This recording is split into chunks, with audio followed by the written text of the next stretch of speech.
Welcome student, मैं आशा करता हूँ आप स्वस्थ, मस्त एवं शानदार होंगे, साथ ही साथ अपनी तैयारी को मजबूत बना रहे होंगे दोस्तों।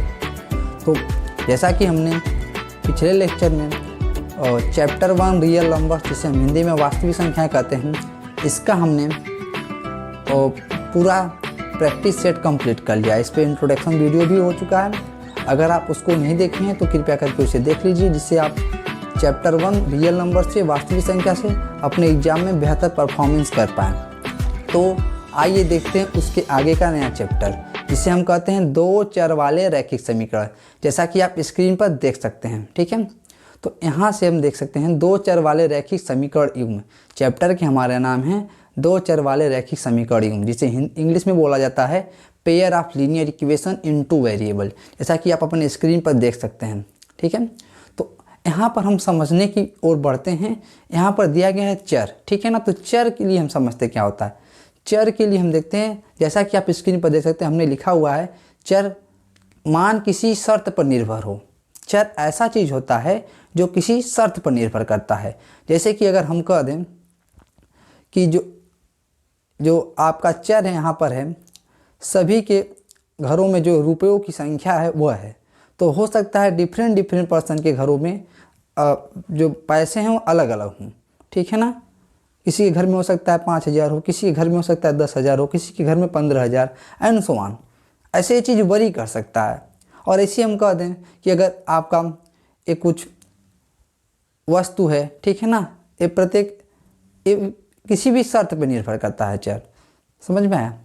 इसी प्रकार से जो अचर होता है ना, ये मान किसी भी शर्त पर निर्भर नहीं है। जैसे कि अगर हम बोल दें 5,000 रुपया, तो आप दुनिया के किसी भी कोने में जाएंगे तो 5,000 रुपया ही रहने वाला है। ठीक है, समझ में आ रहा है। तो चर तथा अचर यही होता है। तो आइए देखते हैं रैखिक क्या होता है। रैखिक का मतलब होता है यहाँ पर चरों की जो अधिकतम घात क्या होगी, 1 होगी। अगर वो समीकरण हो ना जिसमें चरों की अधिकतम घात होगी 1, जैसे कि x + y = 3 है ना, इसमें x और y कैसे हैं, चर हैं, और इसमें x और y की घात अधिकतम कितनी है, 1 है। जैसे कि आपका एक स्क्रीन पर देख सकते हैं x + y = 3। तो यहाँ पर देख सकते हैं x और y चर हैं, मतलब ऐसी दो संख्या है ना जिसका हम योग कर रहे हैं तो 3 आ रहा है। ठीक है, तो ऐसी बहुत सारी संख्या हो सकती हैं, 1 भी हो सकता है, 2 भी हो सकता है, 1 2 हो जाएगा ना। तो ऐसा कुछ भी हो सकता है, 0 और 3 भी हो सकता है। ठीक है ना, तो यहाँ कहने का मतलब है जो आपको x दिख रहा है ना, ये चर है, और y दिख रहा है 1, ये भी चर है। तो इन दोनों की घातें जो हैं 1 है। तो रैखिक का मतलब यही होता है कि जो चर होंगे ना दोनों, उसके जो घात होंगे अधिकतम घात 1 होंगे। ठीक है ना, समझ में आए। ऐसा समीकरण बना लेता है वह, तो क्या कहलाता है, वो आपका क्या कहलाता है, दो चर वाला रैखिक समीकरण। ठीक है, मैं आशा करता हूँ आप ये बात समझ रहे होंगे। तो हमने क्या देखा, चर क्या होता है। चर को कहने का मतलब वो किसी कंडीशन या किसी शर्त पर निर्भर करता है। अगर हम कहते देते हैं कि वह x संख्या है तो कोई संख्या हो जाएगा। अगर हम कह देते हैं कोई जानवर है तो जानवर हो जाएगा। ठीक है, तो मतलब हम जो शर्त दे रहे हैं ना, तो वो चीज़ डिपेंड कर रहा है। जैसे कि हम कह दें x कोई जानवर है तो उसमें बिल्ली आ जाएगा, कुत्ता आ जाएगा, एंड सो ऑन आ जाएगा।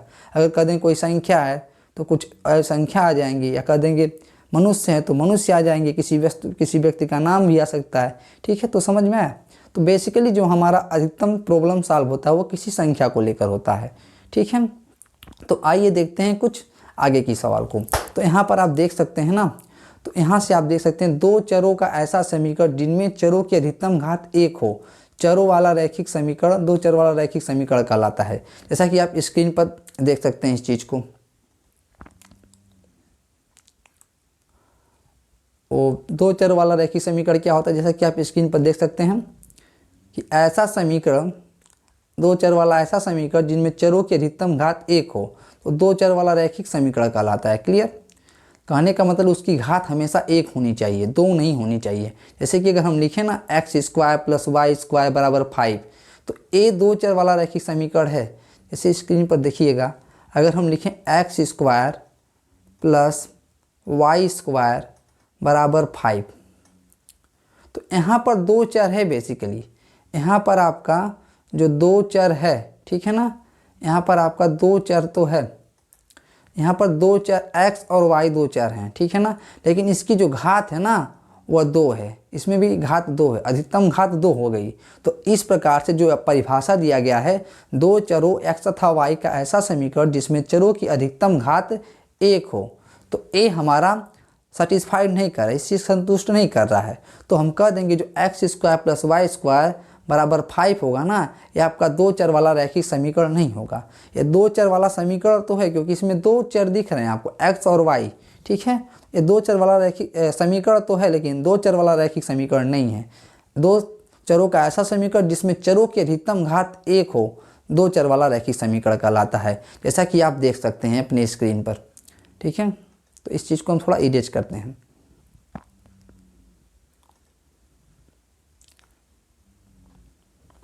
तो यहाँ पर आप देख सकते हैं, यहाँ से हम इस चीज़ निष्कर्ष निकाल लेते हैं, ठीक है।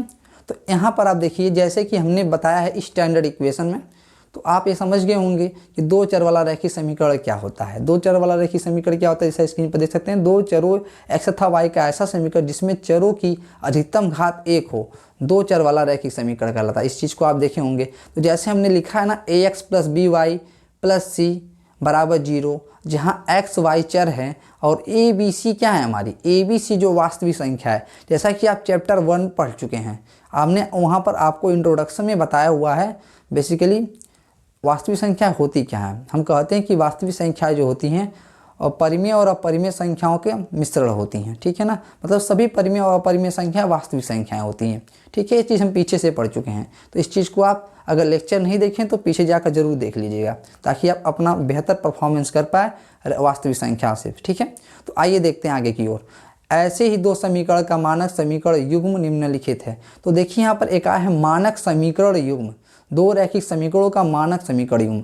तो कहने का यही मतलब है, अगर हम 2 रैखिक समीकरणों को एक साथ लिख देना, 2 रैखिक समीकरणों जैसे कि a1x + b1y + c1 बराबर 0 और दूसरा है a2x + b2y + c2 बराबर 0, अगर इन दोनों को साथ लिख देना तो ऐसा 2 रैखिक समीकरण का युग्म कहलाता है, ठीक है। अब मैं आशा करता हूँ आप ये बात समझ रहे होंगे। और जहाँ पर आपको a1 b1 c1 और a2 b2 c2 लिखा हुआ है ना, ये सभी वास्तविक संख्या होनी चाहिए आपकी, क्लियर।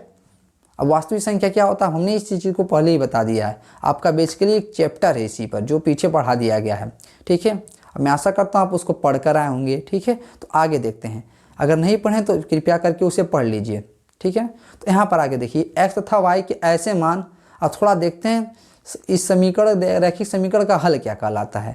x तथा y के ऐसे मान, जैसा कि आप स्क्रीन पर देख सकते हैं, x तथा y के ऐसे मान जो दिए गए रैखिक समीकरण युग्म को संतुष्ट करे, दिए गए रैखिक समीकरण का हल कहलाता है। जैसे हमने एग्जाम्पल भी लिया है, अगर x बराबर 5 हो, y बराबर 3 हो ना, इस रैखिक समीकरण युग्म x + y बराबर 8 और yx - y बराबर 2 का हल है। तो ज़रा यहाँ पर वैल्यू रख कर देख लो, अगर x की जगह पर 5 रखोगे और y की जगह पर 3, तो इसे आप जोड़ोगे ना, 5 + 3 बराबर 8।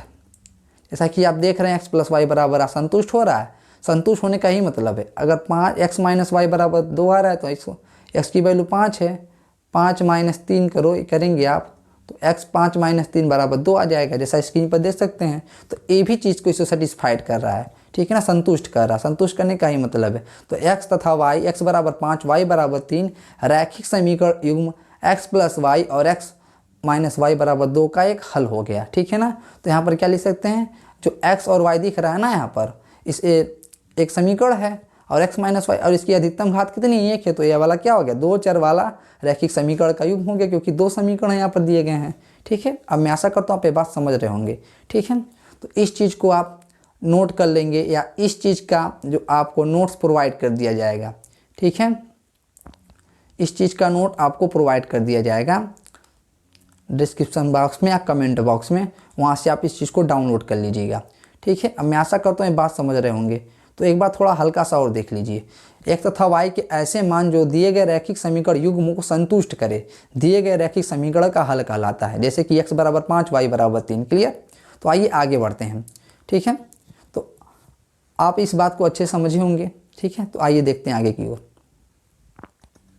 तो यहाँ पर देखो, यहाँ पर हम देख सकते हैं कि आप में दिए गए रैखिक समीकरण युग्म a1x + b1y, जैसा कि आप स्क्रीन पर देख सकते हैं, a1x plus b1y plus c1 बराबर 0 और एक इक्वेशन है a2x plus b2y plus c2 बराबर 0 की प्रकृति का मतलब हम बिना उसे हल किए हम बता दें कि वह उसका हल अद्वितीय होगा, मतलब केवल एक हल होगा, ठीक है ना। तो यहाँ पर देखो केस 1, केस 2, केस 3 मिलेगा हमें, ठीक है। तो केस 1 में हम क्या करेंगे, यदि देखो अगर आपको समीकरण a1x plus b1y plus c1 बराबर 0 और a2x plus b2y plus c2 बराबर 0 है ना, इसे कहा जाता है दो चर वाले रैखिक समीकरण युग्म का मानक समीकरण, ठीक है ना। इसे क्या कहा जाता है, दो चर वाले रैखिक समीकरण युग्म का मानक समीकरण, ठीक है। तो आइए देखते हैं तो कैसे पता करते हैं बिना हल किए हम इस चीज़ को। अब इसको हल नहीं करेंगे ना हम, अगर पूछेगा इसका हल निकलेगा तो क्या करेंगे हम, यदि केस 1 में देखिए यदि a1 by a2 is not equal to b1 by b2 तो समीकरण का अद्वितीय हल होगा और समीकरण युग्म क्या होगा, संगत होगा। संगत कहने का मतलब होता है इन दोनों समीकरण से कोई एक हल जरूर निकलेगा, ठीक है ना, समझ में आया। कोई कम से कम एक हल जरूर निकलेगा तो वो संगत कहलाता है। मैं आशा करता हूँ आप ये बात समझ रहे होंगे। तो आइए देखते हैं, यहाँ से जब इस समीकरण से आप तुलना करेंगे ना इसको, तो आपको a1 बराबर मिलेगा 2 और b1 बराबर मिलेगा 1 और आपको c1 बराबर मिलेगा -3, ठीक है। तो यहाँ पर क्या मिलेगा आपको a2 यहाँ से तुलना करेंगे इसका, a2 मिलेगा 1, इस समीकरण से तुलना करेंगे इसका, और b1 बराबर मिलेगा -1 और c2 बराबर मिलेगा 2, ठीक है ना। यहाँ से आप देख सकते हैं, यहाँ से इसका तुलना आप इससे करेंगे a1x plus b1y plus c1 से, तो a1 की वैल्यू 2 और b1 की वैल्यू आपको मिलेगी 1। यहाँ से तुलना करेंगे तो b1 यहाँ y का गुणांक 1 है तो 1 हो, यहाँ b1 जो है y का गुणांक, ठीक है ना। और c1 क्या है, यहाँ का -3 हो जाएगा, ठीक है, तो यहाँ पर -3 होगा। इसी प्रकार से a2 आपका जो हो जाएगा वह 1 के बराबर हो जाएगा, क्योंकि यहाँ पर x का गुणांक 1 है और यहाँ पर b2y बराबर हो जाएगा y के गुणांक है, तो वहाँ y का गुणांक यहाँ पर आपका ये b2 होगा ना, ये b2 होगा आपका, और -1 हो जाएगा, ठीक है ना। और यहाँ पर c2 क्या मिलेगा आपको, 2 मिलेगा, ठीक है। तो यहाँ से आप निकालेंगे ना a1 बाई a2, जब निकालेंगे आप तो a1 बाई a2 क्या होगा, a1 बाई a2 जब आप निकालेंगे तो ये चीज़ आ जाएगा आपका a1 बाई a2 आया 2/1, मतलब 2 हो जाएगा, ठीक है ना। तो b1 बाई b2 निकालेंगे आप, b1 बाई b2 जब निकालेंगे आप तो ये क्या आ जाएगा, b1 बाई b2 आपका आ जाएगा, b1 बाई b2 जब निकालेंगे हम तो b1 बाई b2 क्या निकल के आएगा, 1/-1, तो क्या होगा ये -1। तो यहाँ पर से आप देख सकते हैं ना a1 by a2 is not equal to b1 by b2, तो a1 by a2 is not equal to b1 by b2, ठीक है ना। अब मैं आशा करता हूँ आप ये बात समझ रहे होंगे। a1 by a2 is not equal to b1 by b2, तो क्योंकि 2 बराबर -1 के नहीं होता है, तो इस चीज़ को हम नोट यहाँ से देख सकते हैं इस चीज़ को, ठीक है। मैं आशा करता हूँ आप ये बात समझ रहे होंगे, ठीक है। तो यहाँ से क्या हो जाएगा, इसका कोई ना कोई एक हल तो ज़रूर आएगा, ठीक है ना। तो इसका क्या कह देंगे, इसका यूनिक हल होगा, इसका अद्वितीय हल होगा। मैं आशा करता हूँ आप ये बात समझ रहे होंगे। तो इस चीज़ को थोड़ा इरेज करते हैं और बढ़ते हैं आगे की ओर, ठीक है। तो इस चीज़ को आप ज़रूर समझ लेंगे, ठीक है ना। आप इसी से बस कंपेयर करके हमें लिखना है रिजल्ट, ठीक है। तो आइए आगे की ओर चलते हैं। तो यहाँ पर देखो केस 2 क्या कहता है, केस 2 कहता है ना, अगर यदि a1 by a2 is equal to b1 by b2 is equal to c1 by c2 होना, तो समीकरण का संगत हल होगा। कहने का मतलब संगत का कोई ना कोई तो एक हल होगा ही। लेकिन यहाँ पर क्या हो जा रहा है, यहाँ पर आपका समीकरण के अनेक हल हो जाएंगे, ठीक है ना। और समीकरण एक ही रेखा को निरूपित करता है, जैसा कि आप स्क्रीन पर देख सकते हैं। तो क्या करेगा ये चीज़, ये समीकरण एक ही रेखा युग्म को निरूपित कर देता है। समझ में आया। कहने का मतलब जैसे कि आप देखो एग्जाम्पल में दिया गया है, एग्जाम्पल में क्या दिया गया है, ax माइनस वाई प्लस 3 बराबर 0 और 2x माइनस 2y प्लस 6 बराबर 0, जैसा कि आप स्क्रीन पर देख सकते हैं, ठीक है ना। तो यहाँ से आपको जब कंपेयर करेंगे तो यहाँ से आपकी जो a1 की वैल्यू आएगी वो क्या आएगी 1, b1 की वैल्यू आएगी -1 और c1 की वैल्यू क्या होगी 3। और यहाँ से क्या देखेंगे a2 की वैल्यू क्या होगी, a2 की वैल्यू होगी आपकी 2 और b2 की वैल्यू क्या होगी -2 और c2 की वैल्यू क्या होगी 6। तो जैसे ही आप a1 बाई a2 निकालेंगे ना, a भी क्या हो जाएगा 1/2, ठीक है ना। तो a1 बाई a2 क्या होगा 1/2। और b1/b2 करेंगे तो माइनस माइनस कट जाएगा, ये भी क्या हो जाएगा 1/2। तो यानी b1/b2 भी बराबर लिख सकते हैं। आप इस चीज़ को करके देख सकते हैं, b1/b2 करेंगे तो b1 की वैल्यू -1 और b2 की वैल्यू -2, तो b1/b2 भी 1/2 और c1/c2 करेंगे 3/6, ये भी क्या हो जाएगा 1/2 के बराबर हो जाएगा। तो c1/c2 भी क्या हो जाएगा, ये सब 1/2 के बराबर हो जाएंगे, ठीक है ना। तो कहने का मतलब है a1/a2 equal to b1/b2 is equal to c1/c2 हो गया। तो इस चीज़ को एक कंडीशन केस 2 को सेटिस्फाइड कर रहा है। अतः हम क्या कर देंगे, ये दोनों जो समीकरण है ना ये क्या होंगे, इस संगत होंगे तथा समीकरण के अनेक हल होंगे, ठीक है ना। और समीकरण एक ही रेखा को क्या करेगा, निरूपित करेगा। अब मैं आशा करता हूँ पे बात समझ रहे होंगे। तो ऐसे सवाल पूछेंगे तो आप करने में सक्षम होंगे। अगर आपको कोई भी दो चर वाला रैखिक समीकरण दिया रहेगा तो पहले आप इस फार्म में उसको लिखने का प्रयास करेंगे, ठीक है ना। तो इस फार्म में लिखने के बाद आप a1 a2 b1 b2 c1 c2 की वैल्यू निकाल लेंगे। अगर a1/a2 equal to b1/b2 is equal to c1/c2 आ जा रहा है तो कह देंगे वो समीकरण संगत होगा तथा समीकरण के अनेक हल होंगे और समीकरण युग्म एक ही रेखा को निरूपित करेगा। अब मैं आशा करता हूँ आप ये बात समझ रहे होंगे, ठीक है। तो आइए देखते हैं नेक्स्ट, ठीक है। तो आइए देखते हैं नेक्स्ट टॉपिक। तो आपका जो केस 2 हो गया है, तो एक केस 3 होता है ना, सॉरी एक केस 3 होना चाहिए ना। तो आपका क्या होगा, एक केस 3 होगा, ठीक है ना। तो केस 3 होगा, यहाँ पर यदि a1/a2 होगा बराबर हो जाए b1/b2 के और c1/c2 बराबर ना हो तो यह समीकरण क्या होगा, असंगत होगा। मतलब कहने का मतलब कोई हल नहीं निकलेगा इसका, तथा समीकरण युग्म दो समांतर रेखाओं को निरूपित करेगा। अगर आप यहाँ से इस चीज़ को कंपेयर करेंगे ना तो a1 की वैल्यू क्या आएगी आपकी, इसको कंपेयर करेंगे x का गुणांक 1, a2 की वैल्यू क्या होगा, a2 की वैल्यू आपकी हो जाएगी 2, b1 की वैल्यू क्या होगी 3, b2 की वैल्यू क्या होगी, यहाँ से आप निकाल सकते हैं b2 की वैल्यू क्या होगी 6, c1 की वैल्यू क्या होगी 5 एंड c2 की वैल्यू आपकी हो जाएगी 16। तो यहाँ से ज़रा आप निकालेंगे a1/a2 निकालेंगे ना, तो a1/a2 जब निकालेंगे आप a1/a2 तो ये क्या आ जाएगा 1/2, ठीक है ना। और b1/b2 निकालेंगे तो 3/6, तो ये भी क्या हो जाएगा 1/2। तो यहाँ पर a1/a2 is equal to b1/b2 हो जा रहा है, ये बराबर किसके हो जा रहा है 1/2 के। लेकिन जैसे ही आप c1/c2 निकालेंगे ना, यहाँ से c1/c2 निकालेंगे तो आपकी वैल्यू हो जाएगी 5/60, 5/16। तो यहाँ से आप देख सकते हैं a1/a2 is equal to b1/b2 is not equal to c1/c2। Clear. तो यहाँ से इस चीज़ को आप देख सकते हैं केस नंबर 3, ठीक है ना, इस चीज़ को सेटिस्फाइड कर रहा है। तो यहाँ से हम इस चीज़ कर देंगे जो दिया गया समीकरण है ना वह असंगत होगा, जैसा कि यहाँ पर लिखा गया है, और इसका कोई हल नहीं निकलेगा तथा इस समीकरण युग्म दो समांतर रेखाओं को निरूपित करेगा। इस चीज़ को हम कर सकते हैं, ठीक है। अब मैं आशा करता हूँ पे बात समझ रहे होंगे, ठीक है।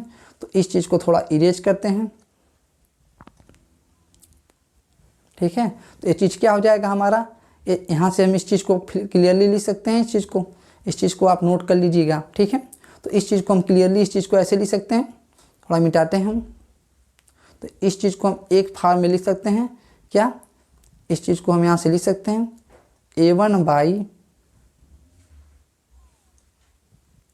a1/a2 is equal to b1/b2 and this is not equal to c1/c2, ठीक है। अब मैं आशा करता हूँ ये बात समझ रहे होंगे, ठीक है। तो यहाँ तक आप अच्छे से समझ लीजिएगा। हमने केस 1, केस 2 और केस 3 देखा था, और आपका जो दो चर वाले रैखिक समीकरण युग्म का जो मानक समीकरण होता है वो a1x plus b1y plus c1 बराबर 0, a2x plus b2y plus c2 बराबर 0। यहीं से हम a1 b1 c1 a2 b2 c2 की वैल्यू निकालते हैं और यहाँ पर 3 केस बनते, यहीं से चेक करते हैं। पहला केस था आपका, पहला केस आप देख सकते हैं, थोड़ा हम रिवीजन कर देते हैं। पहला केस आपका था, पहला केस था a1/a2 is equal not equal to b1/b2। ऐसा होने पर ये क्या हो रहा था, अद्वितीय हल दे रहा था, केवल व केवल एक हल दे रहा था। जैसा कि आप यहाँ पर हमने एग्जाम्पल देकर बताया था, a1 b1 c1 a2 b2 c2 की वैल्यू निकाल के चेक कर लेंगे, ठीक है ना। तो यहाँ पर क्या होगा, केवल व केवल एक हल निकलेगा, वो मतलब कहने का मतलब वो अद्वितीय हल होगा। अगर कोई चीज़ केवल व केवल एक होता है ना तो उसे हम मैथमेटिक्स में लिखते हैं वो अद्वितीय है, ठीक है ना। तो आइए देखते हैं केस 2। अब केस 2 में हमने बताया अगर आपको ऐसे समीकरण दिया गया हो, अगर a1/a2 is equal to b1/b2 is equal to c1/c2 हो जाता है तो ऐसा समीकरण क्या होगा, संगत होगा तथा उस समीकरण के अनेक हल होंगे और समीकरण यू में क्या होगा, एक ही रेखा को निरूपित करेगा, जैसा कि हमने एक एग्जाम्पल देकर बताया हुआ है। इससे आप चेक कर सकते हैं a1a2 b1b2 c1c2 की वैल्यू निकाल करके। कहाँ से निकालेंगे, उस दिए गए समीकरण को हम a1x plus b1y plus c1 बराबर 0 के फॉर्म में और a2x plus b2y plus c2 बराबर 0 के फॉर्म में लिख कर, ठीक है ना। तो आइए देखते हैं नेक्स्ट। तो जो आपका नेक्स्ट है वह है अभी बताया हमने a1/a2 is equal to b1/b2 is not equal to c1/c2। अगर ऐसा हम दिखा पा रहे हैं ना तो कह देंगे जो दोनों समीकरण दिए गए हैं ना वो असंगत होंगे, इसका कोई हल नहीं होगा तथा समीकरण युग्म दो समांतर रेखाओं को निरूपित करेगा, ठीक है। अब मैं आशा करता हूँ ये बात हमने एक एग्जाम्पल दिया है, यहाँ से आप अपने आप को समझ सकते हैं और इस चीज़ पर आप थोड़ा प्रैक्टिस कीजिएगा, ठीक है ना। इससे आपके MCQ टाइप क्वेश्चन हो जाएंगे, ठीक है। तो हम नेक्स्ट वीडियो में मिलेंगे आपसे 2 चर वाले रैखिक समीकरण के हल के बारे में। इसके 3 मेथड होते हैं, उसी चीज़ को हम देखेंगे। और पहला मेथड होता है आपका प्रतिस्थापन विधि जिसे इंग्लिश में बोलते हैं सब्स्टिट्यूशन मेथड, और दूसरा होता है एलिमिनेशन मेथड जिसे इंग्लिश में बोलते हैं विलोपन विधि, और तीसरा होता है ब्रज गुणनखंड विधि जिससे बोला जाता है क्रॉस मल्टीप्लिकेशन मेथड। उसी के बारे में हमारे आगे चर्चा होगी, आप थोड़ा उसका रिविजन करके आएंगे। हम इसके बेसिक कॉन्सेप्ट को जो आपका 2 चर वाले रैखिक समीकरण युग्म है हमने इसमें बता दिया है। अब मैं आशा करता हूँ आप इसको अच्छे से पढ़ेंगे और जो इस चीज़ का नोट्स है आपको PDF प्रोवाइड कर दिया जाएगा वीडियो के कमेंट बॉक्स या डिस्क्रिप्शन ग्रुप में, ठीक है ना, डिस्क्रिप्शन बॉक्स में। क्लियर। तो आपको इसकी चिंता करने की ज़रूरत नहीं है, तो आपको अपना इस पर प्रैक्टिस बनाए रखना है ताकि आप इस चैप्टर से मैक्सिमम यूटिलाइजेशन कर पाएँ। तो मिलते हैं नेक्स्ट वीडियो में नए कॉन्सेप्ट के साथ और इसके हम आगे के सोल्यूशन को देखेंगे। तब तक आप तैयारी करते रहिए, प्रैक्टिस करते रहिए और सवाल लगाते रहिए, ठीक है। तो आप मिलते हैं। Thank you. जय हिंद।